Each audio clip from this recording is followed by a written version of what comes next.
Setelah berbuka puasa bersama karyawan, pekerja serta marketing, kali ini perusahaan yang bergerak di bidang properti itu mengajak relasi atau mitra berbuka puasa bersama.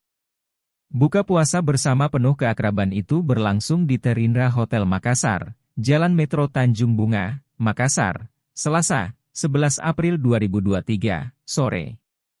Ada ratusan relasi atau mitra Benteng Lupa Group yang hadir dalam hajatan itu.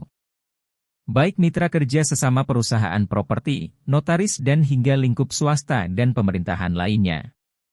CEO Benteng Kupa Group Ismail Manda menyebut perusahaan yang didirikannya ini tidak hanya menggelar buka puasa bersama. Di mata Ismail Manda, usaha yang sukses tidak terlepas dari dukungan semua pihak. Termasuk karyawan, pekerja, masyarakat umum, hingga relasi atau mitra kerja.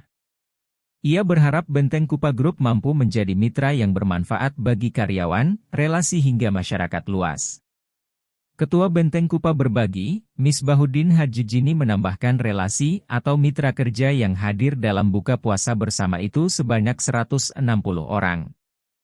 Benteng Kupa sudah 3 hari berturut-turut menggelar buka puasa bersama.